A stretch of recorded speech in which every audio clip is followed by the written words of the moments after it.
The Baylor Bears took a massive hit to their roster yesterday with Tristan Clark's retirement.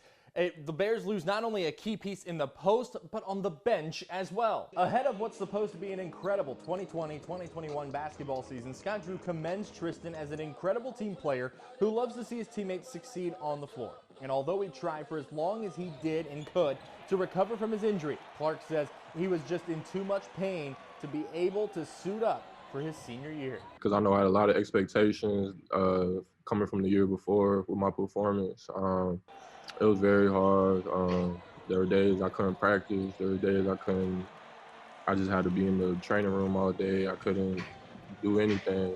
Some days I couldn't walk. The Clarkless Bears will tip off the season a week from tonight against Arizona State at Mohegan Sun in Connecticut. For 5 straight games, the Baylor Bears have not been able to put together a complete 60 minutes on the gridiron. So on their final scheduled bye of the 2020 season, that is project number 1 for Dave Aranda's squad. Up through the TCU game, the problem for the green and gold was a slow start. The past 2 games at Iowa State and at Texas Tech, it's been not holding on to leads. So Aranda's Bears are working on how they practice to address that. Working to a point where there is, guys have expended energy.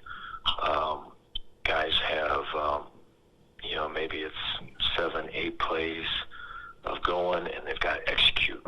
Baylor is scheduled to play Kansas State next Saturday in Waco, a kick time not yet announced.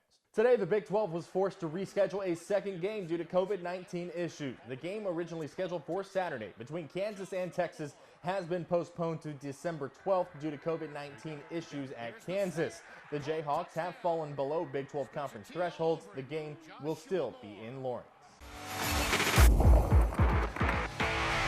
Well, as it stands right now, the Mark Panthers will play a football game Friday night for the first time in 3 weeks. That comes after a bye in Week 11 followed a Halloween pummeling of Bremond and Cumbie canceling last week's by-district game. Mark is elated to finally get back on the field this week against Lovelady. In fact, Mark coach Kevin Hoffman says once Cumbie canceled, they started looking at the projections, saw Lovelady was favored in its game, and then started preparing in unconventional ways. We scoured the internet and everything else to try to find some film on Lovelady, so we went ahead and practiced for Lovelady last week, and then obviously after they won, we exchanged more film, and then we put that together this weekend, and that we'll focus on them again this week. The Panthers will face Lovelady Friday night at 7:30 in Caldwell. Crockett High School has canceled tomorrow's 3A Division I area round contest against Lorena due to a spike of COVID-19 cases in its locker room. The Leopards will advance to the Region 3 semifinal next week against the winner of Hallettsville and Diboll. Here's something we know. The NCAA volleyball tournament will be played in the spring. Something we don't know, what will that tournament look like? That is why this weekend series between Baylor and Kansas State is so important. One of the things that remains unknown is what the spring scheduling situation will look like. On top of that, the number of teams that will get into the dance still up in the air. That's why this weekend matters so much. As coaches, we're trying to approach them all the same. K-State's really good. I think they need to split or sweep us to have a shot at large. We don't know what it looks like. We feel like if we can win, we should be in good shape still. This is a massive, massive series inside the Farrell Center. First serve Friday at 5 p.m. That's it for sports. We'll be right back.